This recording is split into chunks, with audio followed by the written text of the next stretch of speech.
Hello everybody and welcome back to another episode of El Koki Otaku. With us, we have a very special guest. The list is long, so please bear with me. I'm not going to do all of them. However, we will talk about them as we go. First and foremost, her first role ever was Nina Tucker in Full Metal Alchemist. She also voices Tony Chopper in One Piece, Minoru Mineta or Grape Juice in My Hero Academia, or however you want to say it, Academia. Yuno Gasai in The Future Diary. And the list keeps on going. I'm not gonna do this tonic, so please give it up for Brina Palencia. Hey, hola, gracias. Gracias to you, honestly.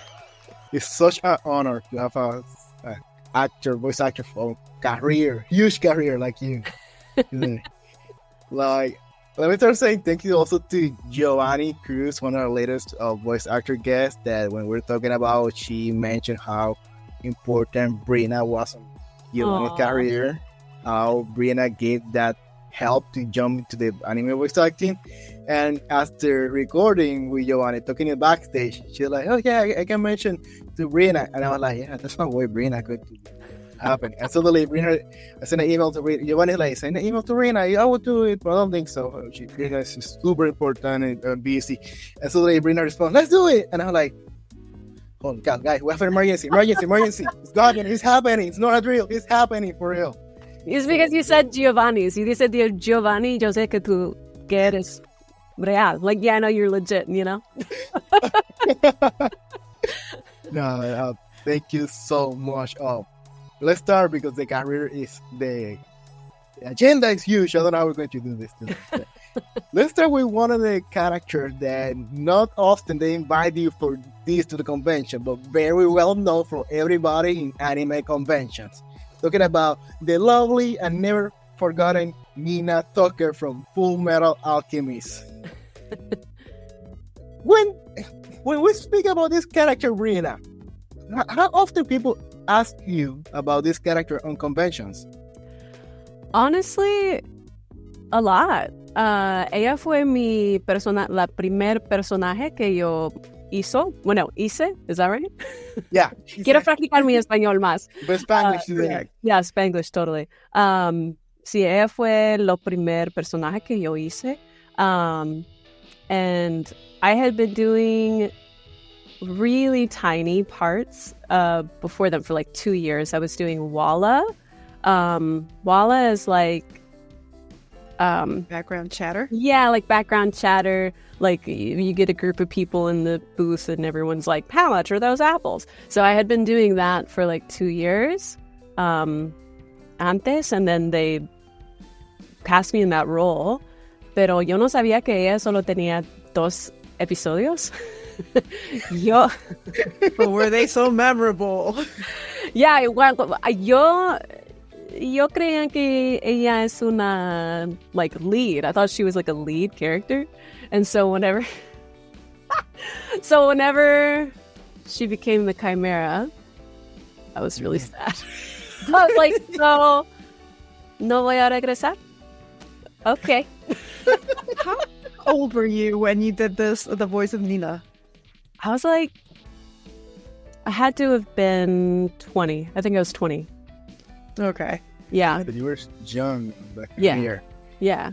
Because when I started when I was 18, and like I said, I did 2 years of just like Walla characters and stuff until I got that character.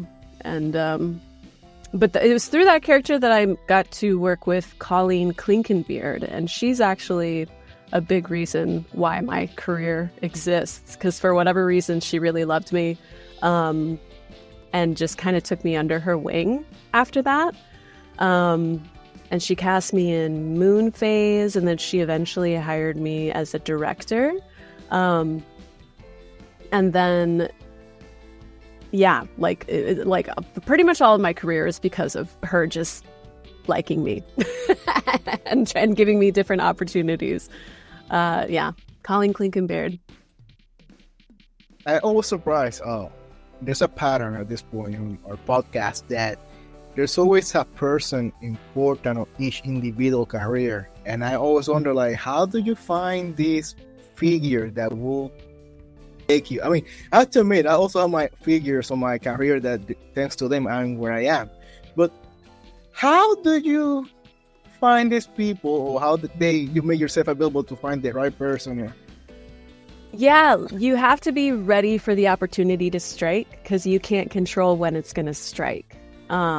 So like, whenever you go into any situation, you want to make sure that you're as professional as possible, that you're as genuine as possible, because that's something in this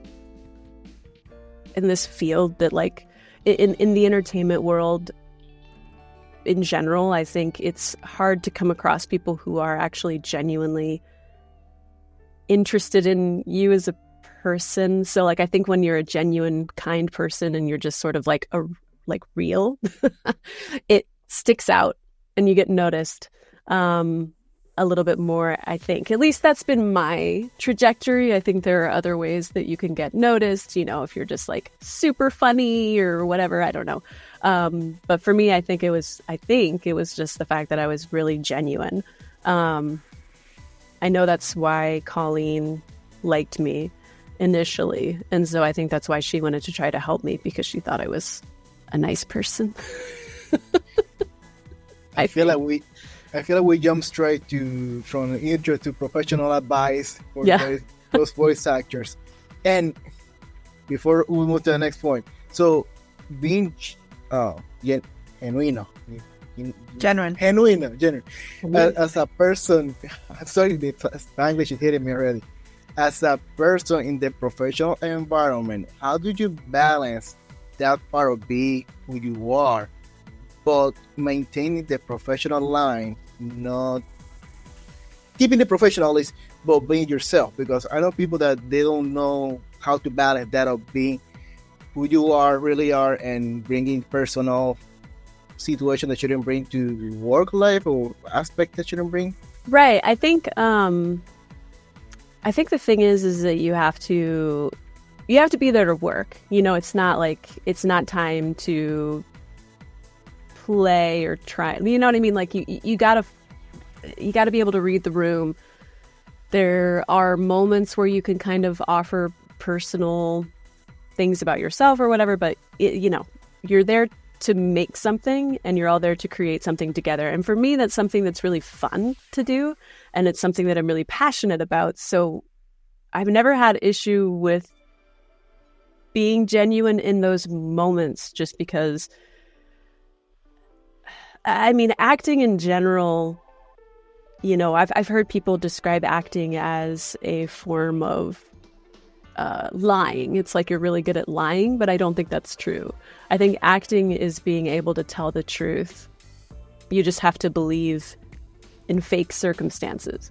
So I don't know. I think there's just a level of honesty that, to be a really good and deep actor, that you just kind of always have to have. And I think through that, your own personality kind of comes through, I guess. I don't know. That's hard. I also have ADHD, so it's hard for me to not be myself. Like, I don't have a very good filter. Better. So it's like hard for me to not just be brutally honest sometimes. That I actually have the opposite thing has happened to me. And I thankfully had people like Colleen and also Justin Cook at one point had to have a talk with me about just being very like brutally honest whenever I was trying to give feedback. Like when I was a director, I just was not. Just aggressively honest. I always felt too, though, creo que eso es algo muy latino también. Que es, no hay mucho, like, there's not a lot of, like, pelos en la lengua. Yeah. Sí, hombre. Yeah, that's super Latino. Yeah. So you know what? Okay, no, go ahead. No, I agree. I just think, like, I remember talking to my siblings about it, because all of us have at some point encountered that problem in workplaces or school, like in the US, of people being like, "You're too mean." And I'm like, God. I'm literally just telling the truth. Like, why is telling the truth mean? Like, why can't you handle the truth? Yeah, exactly. Oh my God. It's not an affront to your person. It's, please, this is what's happening. I'm just laying it out for you. Have you never been told the truth before? Well, here it is. No, it's not sugar-coated. Yeah, no, for real. But yeah, I think that it's partially being neurodivergent, and it's also partially being Latina. Like, 'cause my family has never pulled punches, you know what I mean? Like, my family's Honduran. Like, they're pretty hardcore. So. And this is the moment when we invite you guys to comment with your experience with any Latino friend who doesn't hold himself. That moment where your friend embarrasses you, like, oh yeah, this time. And also during the whole episode, comment any question, reaction, or anything you guys want to share and want to discuss during the comment session. But especially those experience with Latino friends who doesn't hold himself. Yeah. You know what? You know who doesn't hold himself back? Minoru Mineta. For sure. Yeah. And like you were saying all these things, I was like, that's just Minoru Mineta right there, because he will say some very inappropriate things. You know what? While we're speaking about him, how was your experience voicing Minoru or Grape Juice from My Hero Academia? All right, I have a whole soapbox about Mineta. Hang tight. So, people hate on him so much because he's a horny little teenager. But guess what? All teenagers are horny, for the most part. When you're going through puberty, it is weird, and you have weird thoughts, and you have weird feelings, and it feels kind of gross and just intense. And I fear that with people hating on Mineta so much, it makes me worry for actual teenagers who watch this show, or actual teenagers who are saying those horrible things about him, because I feel like they think that about themselves. And I want people to remember the character is a teenager. He has not gone fully through puberty, which is why I am voicing him. That's why he has a female voice. He has not fully gone through puberty. We're not talking about, people have compared him before to freaking Harvey Weinstein. I'm like, he has no power. Harvey Weinstein had power. Mineta has no power. He is a student. He's a child. He is learning about his sexuality. He's learning what it's like to have all these weird feelings that are new and weird and, not really considered cool, not really considered okay, but you have them. Yeah, learning boundaries, which is important. And I do think it's good that, he gets slapped around a few times because he needs to. That's good. But he's not some evil demonic force. He's just a kid trying to understand his own sexuality. He's not doing a great job at it, sure, but he's still a child. It's okay to be horny. It's totally okay. That's fine. There's nothing wrong with that. It's not okay to touch people without their consent. Totally not okay. Ever. Never. But he's learning that. He hasn't done that in many episodes, if you'll see. Okay? It's totally cool, the last few episodes. But yeah, I think people need to reevaluate the way that they interpret that character. I think people are putting an adult filter, treating him as though he is an adult when he's not. And I think we should give the character a little more grace so that those kids who are watching it and seeing him do these things and seeing everyone else react as though he is a monster, maybe we shouldn't make those kids feel like they're monsters just because they have horny feelings, which are totally normal. I want to say something here, a little bit of science background, because I love the way you described it, and I had never heard that before. Every time I go on the internet to try to help me build one of our panels, which is characters we love to hate, Minoru Mineta is always there. However, I've never added him to the panel because I've never considered him as bad as any other character, but I had never thought about him in that sense.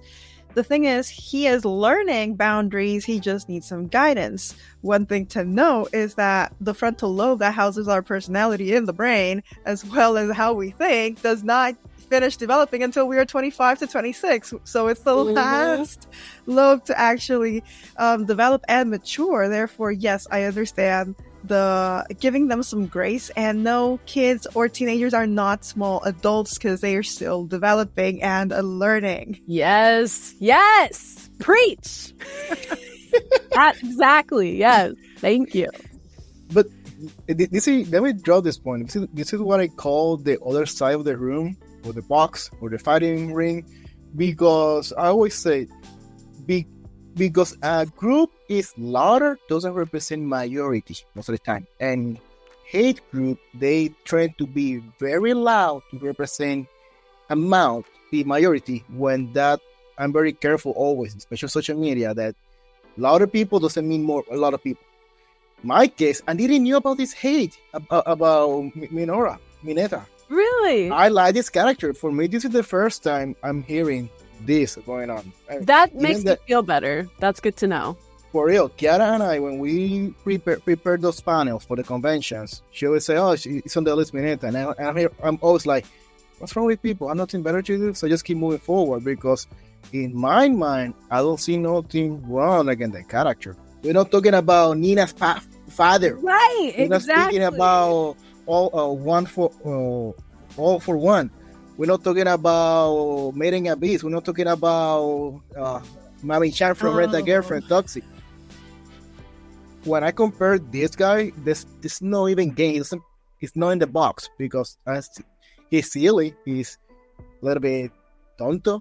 Yeah. He doesn't have filter, which sometimes for me is funny because technically I'm like, okay, the guy is just a sincere guy that doesn't know how to hold his stuff, but he's being who he is. So yeah, for me, it's new, the hate, to be honest. And not because you're here. It's because I never see the hate. And people watch our algorithm. If you tell the YouTube algorithm that you want to see about grape juice, they're going to give you grape juice even for cats, even that's toxic for cats. So the algorithm will give you what you're looking for always. You're looking for hate, you will get hate. If you're looking for flowers and romance, you will get flowers and romance. So my case, I never look for this hate on Minoru. It never crossed on my feedback. For me, I get tagged in it. So that's why I know it exists. Wow. At least, like, okay, they'll tag me and be like, Brina is such a great actress. I hate that she voices this character that I hate. Or what, like weird stuff like that. And I'm like, oh, okay. And here's where we say so many times, the actor or actress is not the character or vice versa. They're just playing a role. And I don't need to know if you hate the character. Right. I don't need to. And a matter of fact, we interview voice actors. Oh my God, the voice of Gabby Brown. God help me here. Lindsay Seidel. Lizzie Seidel is awesome. When I had the chance to interview her, which I hate Gabby Brown, for me it was like, Lizzie Seidel, this is so awesome. You deliver the emotion to that character. You were good enough so I can hate Gabby. Right. So that for me, it put you on top. You didn't make a flatline character. So I don't get how fans can attack the voice actor because they're interpreting a character that they hate. When you're feeling the emotions, that means the work is well done. It's the other way around. Mm-hmm. Praise that actor that is delivering the emotion, that they're fictional emotions, and you're feeling it like real. Right, yeah. You know what? Speaking of emotion, because this next character, she goes all over the place. And Onyx and I are kind of at odds on, Onyx likes her. I'm like, are you crazy? What are you doing? I'm talking about none other than, Yuno Gasai from The Future Diary. A character who has a hidden past. All right. Yeah. Okay. So I have voiced quite a few characters kind of in that same vein. Vein. Yuno Gasai es mi favorita. Because she has that past. I feel like before I have played characters like that and they never explain why that character is the way that she is. They never give her the backstory. They never give her that dark past. With Yuno Gasai, to me, everything she does makes sense because of the trauma that she experienced. So as an actor, she was the easiest for me to like empathize with and to like really sink my teeth into. Yeah, I think she's so layered. I think she's so interesting. Like she's not like a lot of those characters tend to be really surface level. I feel like Yuno Gasai, like she's the best. she's my favorite. Brina, the software hold up to 10 hours. You have 10 hours to keep defending, teaching these people why Yuno is so great. So keep going. You have 10 hours to be here. So these people can learn, finally. That's something I keep saying all the time because, yes, when you go to internet, there's only two type of people who love her or who hate her, who say she's crazy, that she gets toxic, oh my God, and everything, Kiara. Pero tienen razón. Like, they're not wrong. Like, yeah. But they're not wrong. You shouldn't leave it there. You should keep going. Why? All those aspects. And I'm like, Kiara, I love her. She's a waifu material. She's what she's doing is wrong, but don't stay there. Tell me, go beyond why this is happening. And when you go further, why she is who she is, I'm like, she's awesome. She's great. Yeah, she's a great character. Now, I will say, she's not somebody that I'm going to want to, like, be in a relationship with. And I wouldn't recommend. That's my point. I wouldn't recommend it. But, you know, to each his own. I don't want to yuck anyone's yum. Hey, you get to feel love, for sure. And it will be very detailed. Way too detailed. But yeah, I think she's fascinating. I agree. She was so fun to play. She's definitely one of my top favorites of all time to play. I adore her. And the part that really convinced me about Yuno, it was when she met the other version of her, when she's like, what if nothing of these horrible, awful things that this character, this version we've seen, would happen to her, which for me was like painful to watch. Because let's talk about that experience, because your character technically went through the two spectrum. The one who have all the traumatizing, awful experience will develop who she is, and we see for the 80% of the series, and at the end you were able to play the version of her who did not experience, who was a safeguard. He was safeguarded by life, didn't went through these awful things. So how the experience of keeping the same character with two backgrounds and two pathways, but they're the same? It was hard. That was really hard. I remember doing the happier one was kind of weird. It felt really weird. It's like I didn't trust it. I was like, wait, is this really what this... There's nothing else happening? Okay. Oh, okay. It was a little weird. It was honestly kind of harder to play than like the really messed up version. Because I had created, this... So at that time, I did... When I was acting then, I used the Michael Chekhov technique a lot. Michael Chekhov, one of the tenets of that is that you create a center for your character.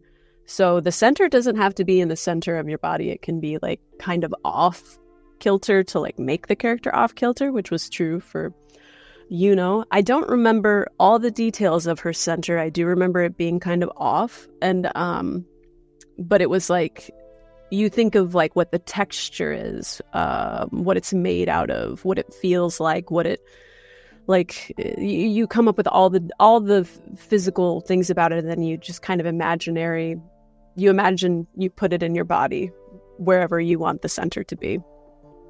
And to operate from that center, because that was the character, and then having to sort of like reinvent that because suddenly that center doesn't work anymore, and just sort of trying to redefine where she lived in my body was like, oh, that feels wrong. That's not what I'm used to. So yeah, it was weird. To wrap it up with Yuno, which Yuno would you trust more? The first crazy version, or the sane version? Well, it depends on what we're talking about. True. Need more context. Also, who am I in this story? Am I just another woman? Then I trust the, more sane version. If I'm Yuki, then I trust the crazy one more. I'm with you on that part. Yeah. And as a BFF, which one would you trust more? Ooh, if she's my BFF, if like she's my ride or die, then definitely the crazy one. Leslie. Let's slow down with the crazier. I mean, not honestly getting out of the spectrum, but one of the very lowly character from a very epic series related to Rain, which for me was Rain and Juvia. Of course, Juvia. Drip. Fairy Tail, one of the classic anime series that impact many generation, and we're still waiting for more. Apparently, there's a new arc on the way to surprise us very soon with the 100-year mission. But anyway, Juvia, lovely character. How was the experience of voicing Juvia, a character that went from monotone to a piece of love and expression? Yeah, that was quite a change. Fun fact about Juvia, the guy who voices Gray, I barely know. I have spoken to him on a panel online during the pandemic, and that was the most I had ever talked to him. He seems lovely, but I think I've met him maybe once or twice in the studio, but it's really weird to pretend to be obsessively in love with someone that you've like barely met. Huh. That's interesting. Yeah, isn't that wild? I never thought about that to start saying that. But wait, so now I'm confused. So voice actor inspired. So when you get Newton Pittman is his name. That's his name, Newton Pittman. Yeah. Okay, so when you're acting as a character in love or fascinating with another character, do you inspire that love transition? Like, okay, who are going to think here? Do you have to think some figure like this character? Well, the person. Let me be. I usually think of the actual character. Like I'm usually thinking of like Gray, but it just feels weird because anyone else that I've had like long relationships, like deep relationships with, like I know them and they're my friend, like my good friend. So it's weird, like I don't know. It's weird, like throwing all that love at someone that I don't, that I barely know and have barely interacted with. So, from the Latina and Latino part, Latino family, we get in our non-business. Se nos metemos donde no nos importa. I don't know why. Especially uncles. Tías, they love to throw their opinion where it shouldn't be there. And every time a family member, somebody, you're going to have a cousin or uncle, you're going to be from the other side of the kitchen. Mija, start breaking there. That guy, But Mom, what's wrong with... So, Juvia, as your girl character, we saw how technically she has to fight for her love. Do you support that relationship, or would you be that tia on the corner? I'm absolutely the tia, like, no, mija, no. Okay, he does not respect you. He does not appreciate you. Like, keep going. Let's be toxic. Like, come on. Like, she's gorgeous. True. And then this guy, He's all What's about the problem? himself. Yeah, like what? Like he can't be bothered to put a shirt on, and yet he's like, you know what I mean? Like, Or at least be gentle, say thank you, but no thank you at least. no, because he wants it. He wants it, but he doesn't want to claim it. That's what it is. Mm. Which is more annoying. Yeah. Like we say in Spanish, no quiere comer, pero no deja comer. Doesn't want to eat, but don't let other people to eat. Come on. Yeah. Exacto. So there, a boy that you're hearing me, you're in a relationship like this, somebody doesn't value you like that, keep going, keep moving forward. Yeah. In Latinos group, there's better people going to value you more. Throw it out Yeah. the window. Yeah, you worth way more. Somebody doesn't respect you like that, keep going. I'm sure somebody going to respond you back with the proper feeling here. Yeah. Man, this went so Hispanic suddenly. I love it. You know what? Speaking of Spanish and Hispanics, let's talk about real quick about your Todd Musica One Piece film Red in actual Spanish, which you recorded. Yeah. What was that? So, I was hired to do the English version, because all the subtitles in Ado's music videos and in the movie are lyrics that I wrote because they wanted the subtitles to sing. It's also the lyrics that Amelie uses in her covers. Mm-hmm. So whenever I did the English versions, I didn't have context for the show at all. I didn't know what was happening in the movie, so I just sort of like invented my own stories. And Tot Musica is like very much like people rising up and like fighting some unknown whatever. And so in my mind, I was like, this would be badass in Spanish. And so I, after that job was done of doing the English, then I was like, okay, for me, for fun, I want to do it in Spanish. And so I had my little brother help me because his Spanish is a lot better than mine.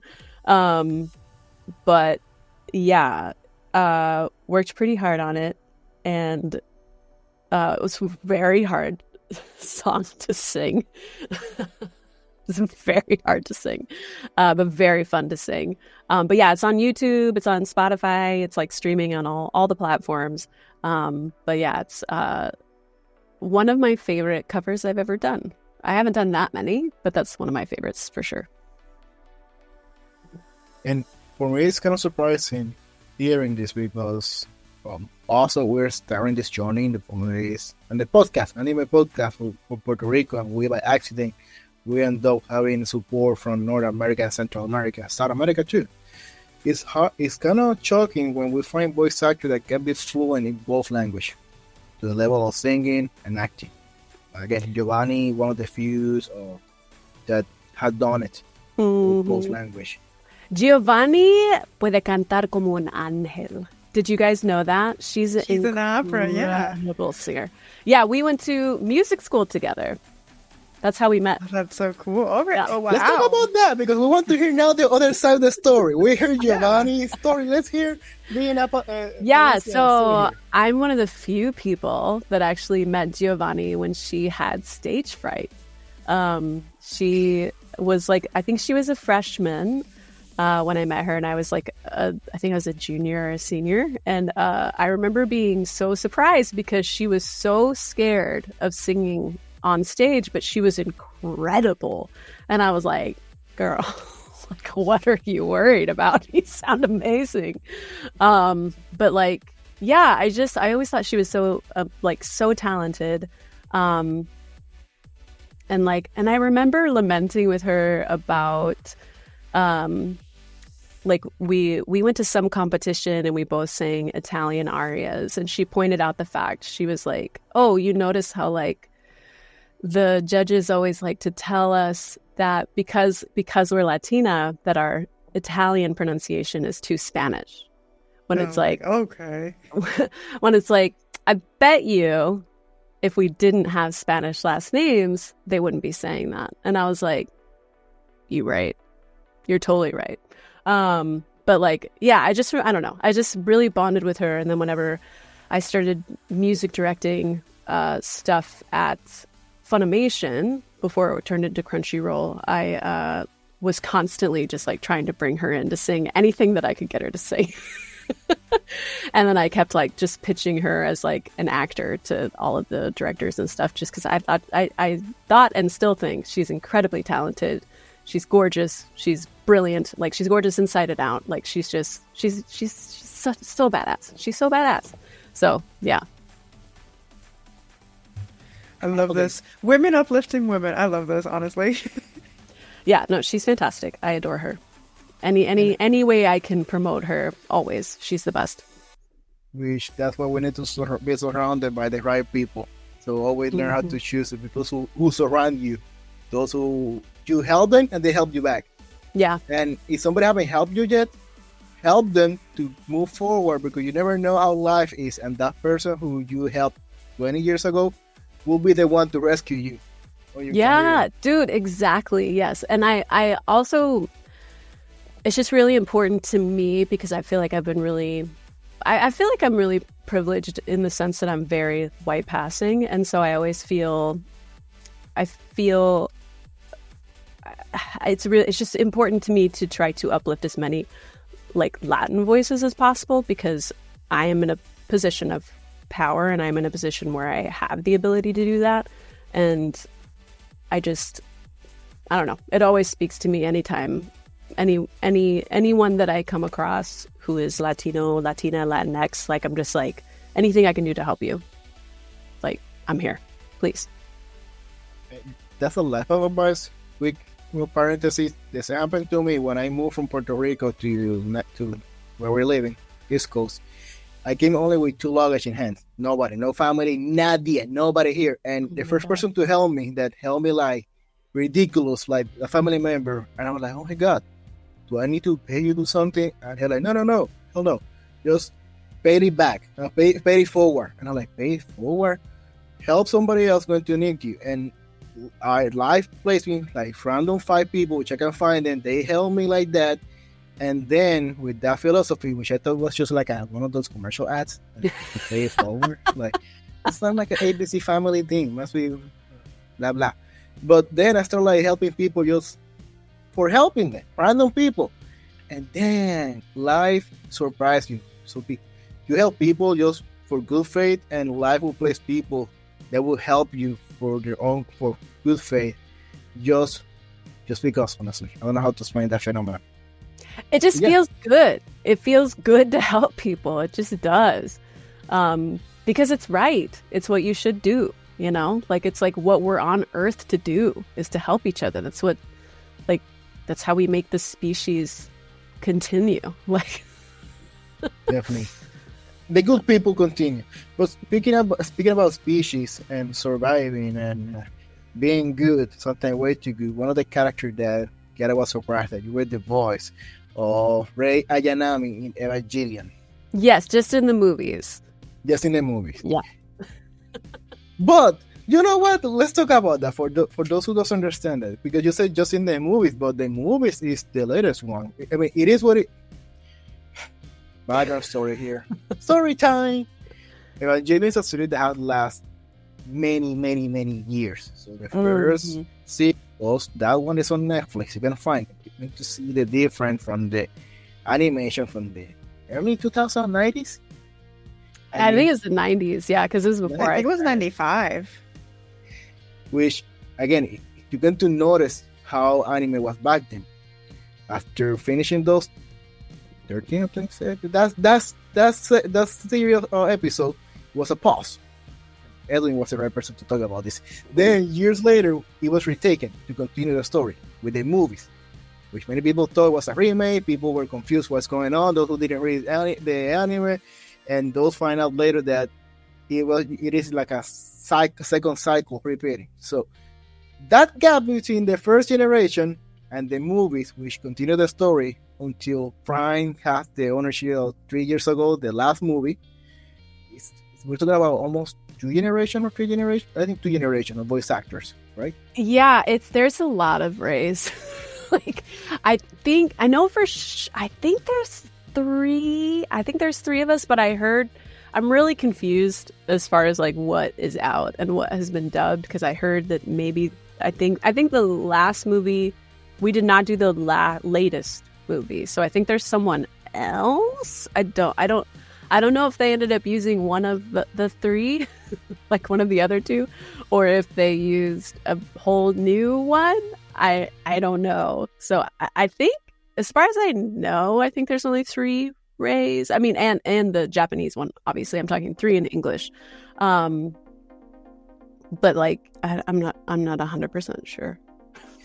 At least But again, isn't there in the I think the movies or the series multiple versions of Rei anyway? 'Cause Yeah. they do show a scene where you see like a lot of dead Reis. So Yes. it's like it's okay. Yeah. It kind of works out in Yeah. an interesting way. It like feeds into the lore Yeah. of the show. Now that I think about it, yeah. But what about the experience of dubbing Rei? Well, it's funny because, you know, she's like this really big character. Like the show is huge. The character is really beloved. Pero ella nunca habla. Like, she never talks. So like, for the movies, I think I spent a grand total for all of the movies, I think maybe 3 hours recording. Wow. Wow. Like, each movie was usually like an hour, half an hour. So yeah, like, I really didn't spend much time with her. So I feel like I don't know. She's one of those characters that I don't feel a deep not that I feel ownership over any of my characters, but I feel like a deep connection. Like, I don't feel as deep a connection with her because I barely spoke. Which honestly, as the viewer, that was the character I felt the least connection with. Precisely because she's always like over to the side, or she's just there. We're just gonna use her as a guinea pig or whatever. And I'm like, talk to me more. I want to know your feelings. What's going on? And she's not given the opportunity. She's not. And I will say that is something that I do remember feeling connected to her in the sense of like sort of being Feeling sorry? No, being made to be invisible. Mm-hmm. And like feeling like that's all that you're worth, is to just be invisible, and that's better because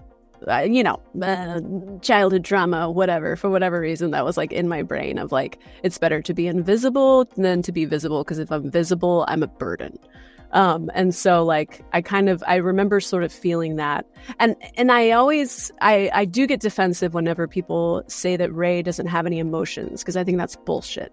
I think that she has so many emotions, but it's like too many for her to express, because she's not allowed to express in that way, like, so she has to, so it just comes out in this monotone, whatever. But for me, even though I barely spoke as her, I did like, and even though it is technically monotone to me, I felt so much in all of those lines, despite the fact that you can't necessarily hear that, And that's the thing. When I said I didn't feel as connected to her, it's precisely because of what you said. They make her to be invisible.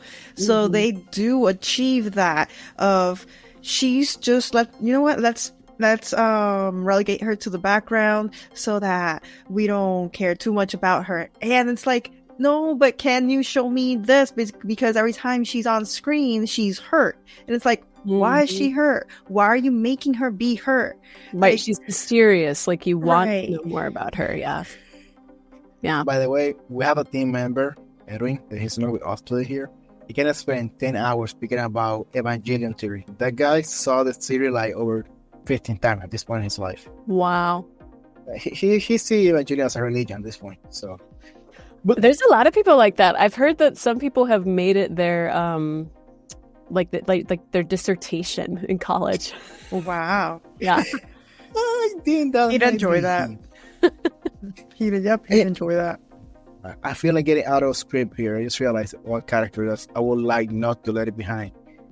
Tokyo Ghoul Rei, the character of Touka Kirishima.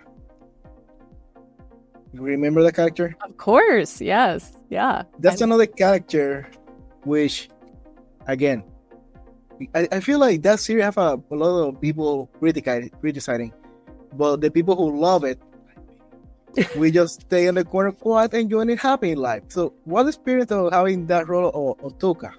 So, okay, Touka actually has a really special place in my heart because, and this is a huge spoiler if you haven't seen Rei, so cover your ears, I guess.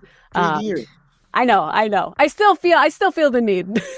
No, go for it. Hit it. No, okay. So whenever the scene where she tells him that she's pregnant, I was also pregnant in real life. You're kidding me. Wow. Yeah. So it was like, oh my God. And then I think it might have been Aaron Dismuke was the writer for that episode, the script adapter for that episode, because somebody wrote in the column with the notes was just like, art imitating life. Oh, that's hilarious. Yeah. It was, I don't know. It's just one of those moments in my career that really will always kind of stay with me. It was just a really sweet moment. And there's people who criticize this series. I love Tokyo Ghoul. Epic opening in season 1. The Unravel. Are you kidding me? It's one of the greatest songs ever. I'm actually... Oh, this is something I haven't announced, but it's happening. I am working on a cover, a very, totally reimagined cover of Unravel. Damn. Yes, I love that song. We have to see that. That's one of my favorite songs ever, honestly. There's Unravel and there's Glassy Sky. Gorgeous. A Glassy Sky. Gorgeous. Yeah. I feel like that series, for me, my personal experience, I always loved anime. But back home in Puerto Rico, because where I live, there was no good internet in my area. I had to go to the VHS to rent the VHS and see whatever was available. Mm-hmm. And that's what I had. So when I moved to my internship here in the area, finally have Netflix really finally work, and that's when I really start again watching anime. And Tokyo Ghoul was one of those first I started watching it again, and I feel like it bring all my emo times. Like I wasn't an emo, but I have emo friends, and I don't have to go to dress. I won the volleyball team, so I wouldn't be allowed to dress like you guys. And my mom was super religious, would kill me, send me with the priest with holy water, some camp, so I can follow Jesus again. But I was kind of fan of that type of emo environment, and watching Tokyo Ghoul, I was like, oh my God, this is so great. And when I finally see this background, the song, the story, which I love it, but people criticize season 3, which personally, yes, it was a change of pace, but for me it was a great wrap up of the story. Yeah, it is. Yeah, they do a great job of wrapping it up, I think. I think another reason why I love Touka is that she was very easy for me to play.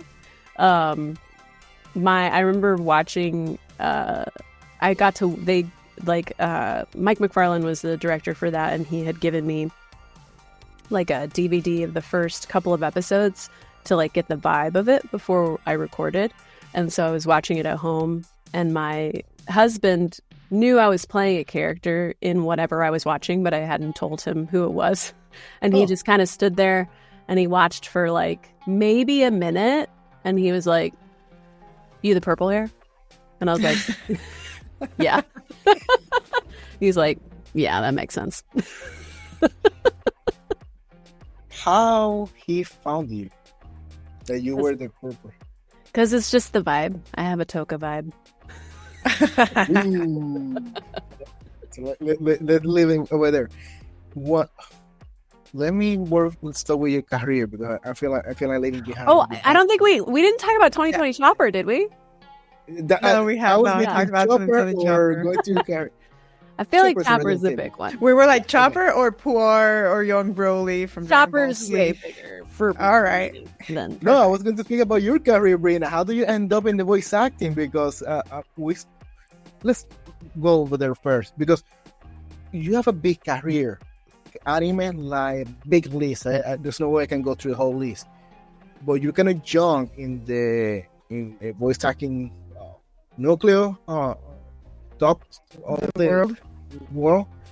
So And when life. in life. Thank you. Thank you for saying over there. So as a young professional voice actor, were you able to get so many voice actors? And also with Giovanni, he mentioned that you were already in animation with important roles. So how this happened? When this release? Oh, wow. Okay. It's a lot of luck, and a lot of working hard. No. So I always hesitate when people are like, how did you get started? Porque mi historia no va a ayudarte. It's not going to help you. Because you can't do what I did. I was a fan, which that's fine. You can be a fan. But I was a huge fan. And I knew where the studios were because I had taken a tour of them as a fan in high school. So whenever I graduated high school, I ended up just by happenstance going to community college very close to where the studios were. And I was like, oh my God, Funimation is like right around the corner. And so I walked in and asked how to audition. Now, you cannot do that now. You will get escorted off the premises. They have security now. You will be blacklisted. I'm not even kidding. You will be blacklisted if you try to do this. But at the time, nobody really knew anime. I was just that much of a nerd.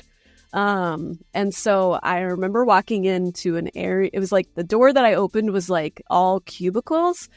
And I walked in and I was like, excuse me, does anyone know how to audition? And I see this head pop up from a cubicle. And it was just, I wish I knew who this woman was because she helped me, but I don't know who she was. She just popped up and was like, I don't know. Let's find out. And she drug me cubicle to cubicle and was like, do you know how she would audition for us? And they're like, I don't know. Check with so-and-so and blah, blah, blah. And just person. And then finally we made it to the talent coordinator. I think his name was Scott. But yeah, so I met him and then I got the number that you're supposed to call to be put on a list for the open calls. And I called that number every week for 2 months. And I was very polite. I was never demanding. I was never give me an audition. I was like, hey, I was just checking to see, is there anything happening? Oh, just checking. How are you doing? Cool. Just tried to be nice.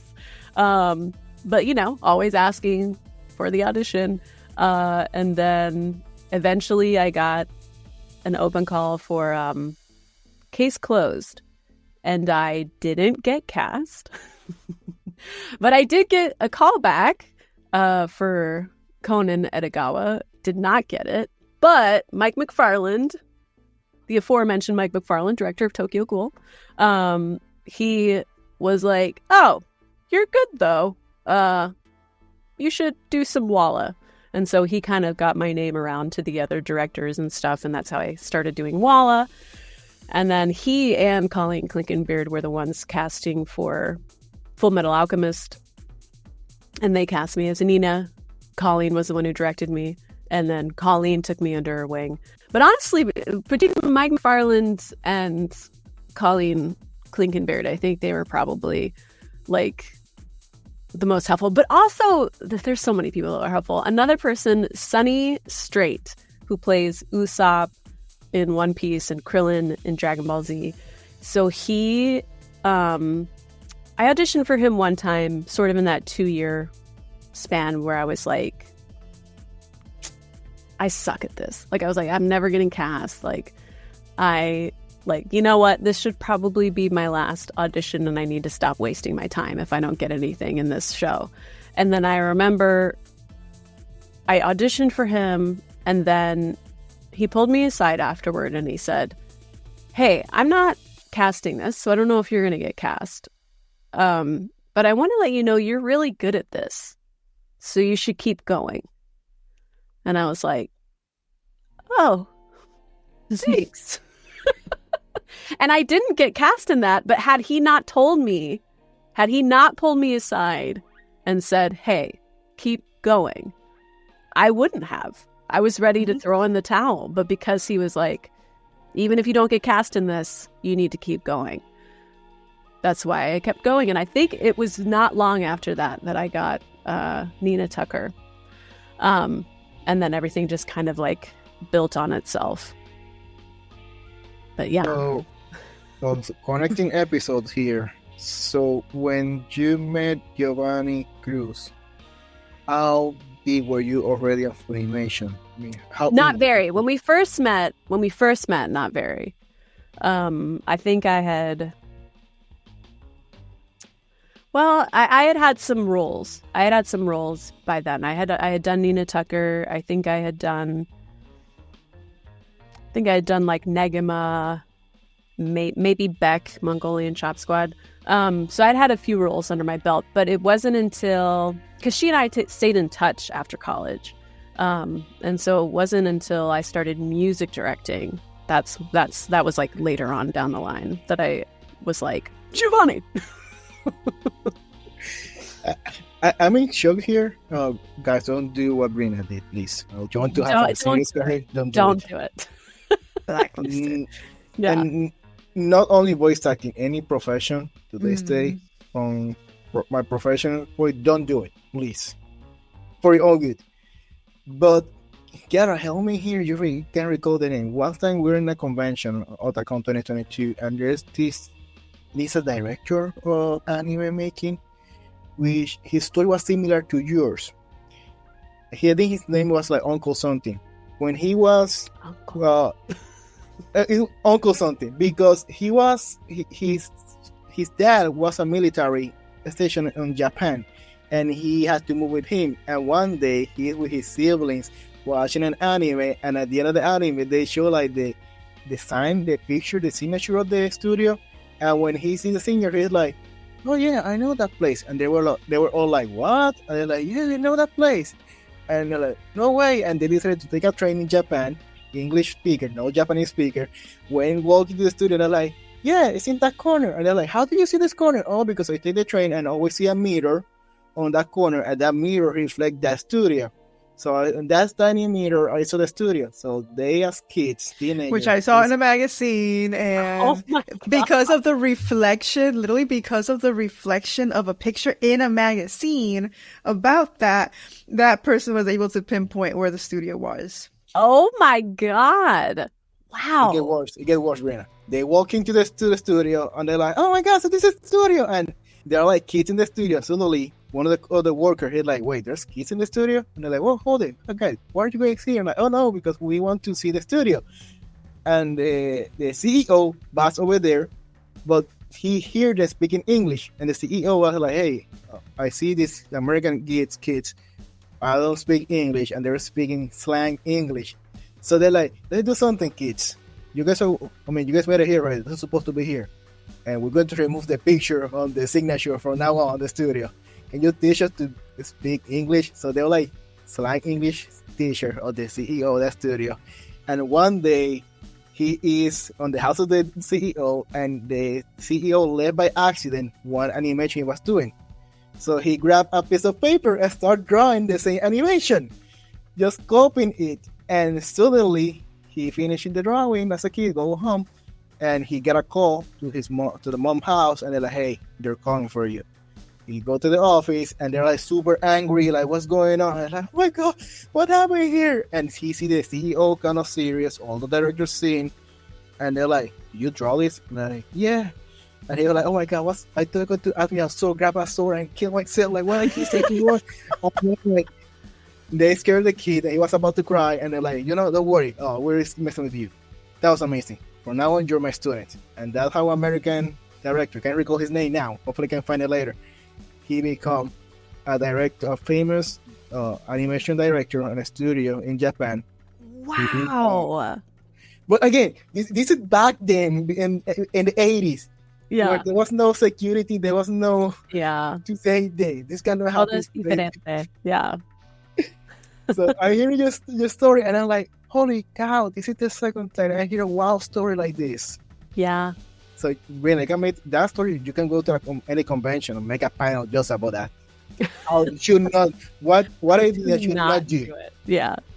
But okay, now let's move forward to what we need to do before we wrap it up today. Okay, One Piece. Let's start with that. One Piece, you had the character of Chopper. But correct me here. You have also something about Zoro? Yes, I played young Zoro. Yeah. Wow. Okay. How's the experience for voicing a character that impacts so many generations and still impacting generation, it's still going so many years? Yeah. Who knows there's going to be an end? Wow. Okay. When we started, it felt like a really big deal because it was whenever they went from doing it, they had the 4Kids version, which I'm not here to hate on the 4Kids version. Lisa Ortiz is a very close friend of mine. I adore her. But like a lot of fans were really excited to have the original animation back to the show. And so there was a lot of hype around it when we first started. And then it kind of stayed in the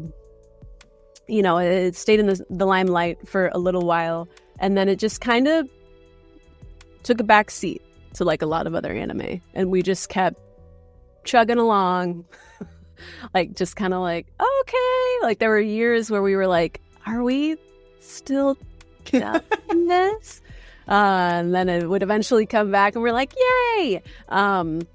Never in a million years would I have expected it to get as big as it is today. I am floored. It's hard for me to fathom it. I don't go to a lot of conventions, so I don't come face to face with the fandom as often as a lot of my other straw hats. But even the little bit that I have, it's wild. It's incredible. I mean, it feels miraculous. Like it feels like I've suddenly entered a new timeline. Like it's like it feels like world. Yeah, it's like a totally different universe where it's like it went from being this like, oh yeah, One Piece. Oh yeah, it's a classic. Sure. Like kind of, no one really cared that much about it to now it's like one of the biggest anime in the world. Like it's crazy to me. Like I obviously still haven't fully I haven't fully like digested it. Processed it. Yeah. And Brina. Oh wait, there we go. Go ahead. No, go ahead. So go ahead. I was in NDAs, no disclosure agreements. So for those who know, NDAs are legal document, all sort of project, acting, engineering, anything that's money related, where technically you are not allowed to disclose anything, whatever is in the document.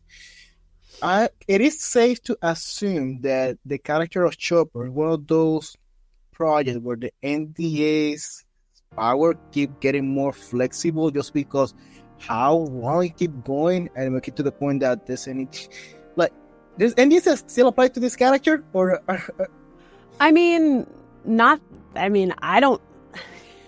anything that I find out about the character is usually already announced. Like, exactly. I'm the last person to know anything about the show.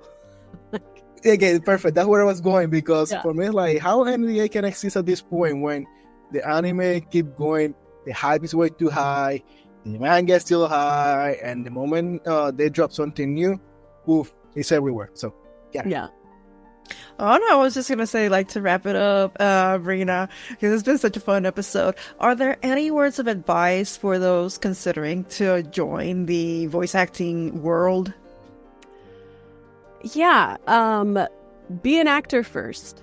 a lot of people will think that it's all about just what types of voices can you do, but it's way more than that. I know a lot of people who don't have a lot of versatility in changing their voice who have incredible careers because they're incredible actors. So if you focus on the acting part of it, learn how to create a character, learn how to make choices as that character, that will serve you more than anything. And you can learn that, doing community theater. You can learn that taking acting classes. You can do independent film. Like, it doesn't have to be just voice acting. All of the acting classes that I've taken have all been for film, typically. Film or stage, typically. So, yeah, you can learn a lot about creating an actor or creating a character. Got that. Oh, the character might be an actor too. Yeah.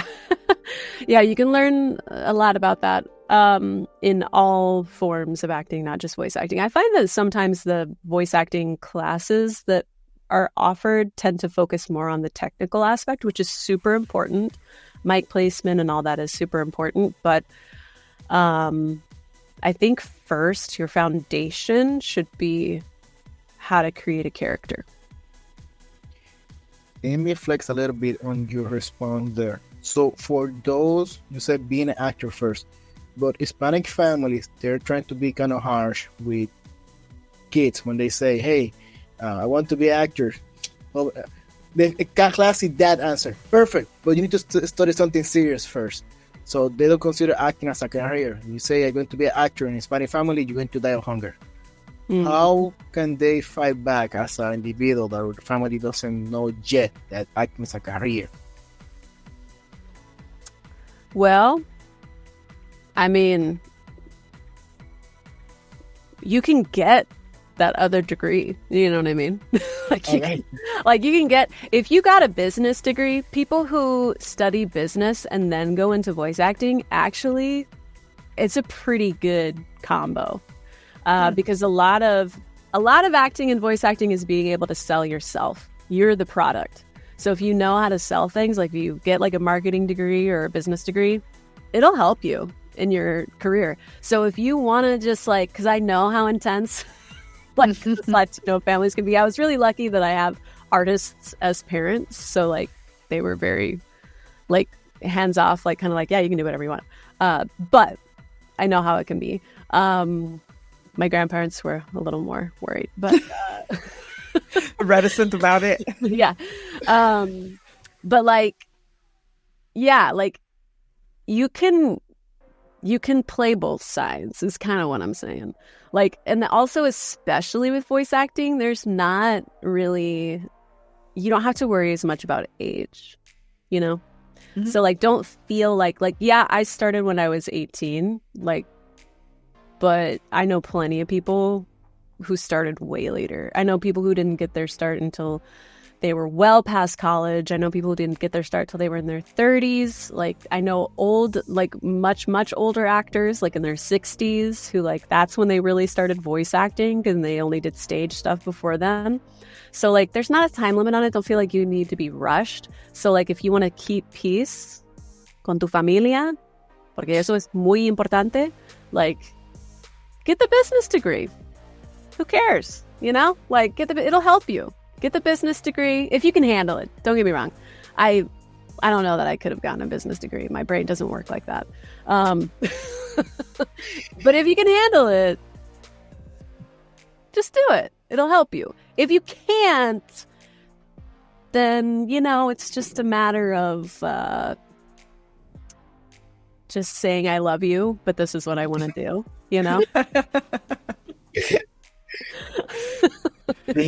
It's hard. Thank you. I feel like we wrap it up. When you said familia, I was hearing the Toretto from Grand Speed. Familia, there's not familia. Anyway, for those who haven't followed yet, no Need for Speed. My bad, I'm shaking here. The movie. Oh my god. Oh my god. Tokyo. Oh my god. Too fast. Fast and Furious. Fast and Furious. Yeah. I'm Tokyo Drift, Too Fast and Furious. Anyway, familia. Anyway, For those who haven't followed you yet, which social media should they follow you? The only one I have is Instagram at Brinakins, BRINAKINS. And like always, guys, you can find that Instagram. Just go down to the description of this episode, expand it, and go to the link right over there to Brina Palencia Instagram. And because you made it already over there, go to the left for the subscribe, go to the right for the like, please. And we appreciate that. Subscribe, like, and share our social media, YouTube, which is very important. And follow us also in Facebook, Instagram, Twitter, Twitch. If you want to know all the social medias. And I also, real quick, I do want to plug, I do have a podcast called But I'm Spiritual with my friend Artist, where we are, we talk about just not being religious, but we're spiritual. So we interview people about their spiritual experiences. I actually do talk a little bit about the Latina experience and my own experience with that, of like growing up very religious and then not so much anymore. So yeah, But I'm Spiritual. You can follow that on Instagram as well, but_I'm_spiritual. We're on all the podcast streaming platforms. And I have a couple of covers that you can get on Spotify and Tidal and Apple Music and all the streaming stuff. You can find me. Are they on YouTube too? You have mentioned Yes, YouTube. that's right. I am on, I have some lyric videos and stuff on YouTube. And some really old, embarrassing covers as well from like 15 years ago. That So shows guys, growth and maturity. Yeah. And guys, now follow me again. Go down to the description and go to those links. We're going, including myself, to subscribe on the Spotify. All those links, guys, are over there in the description. Just spam it, find over there, click, and like, please. So, Brina, thank you so much for this awesome experience. Not a problem. Thank you so much. I did not practice my Spanish at all. There you go. But next time, next Definitely. time. Yeah. More than happy to make another Spanglish episode, more Spanglish. Guys, we will see you in the next episode. Sayonara. Bye.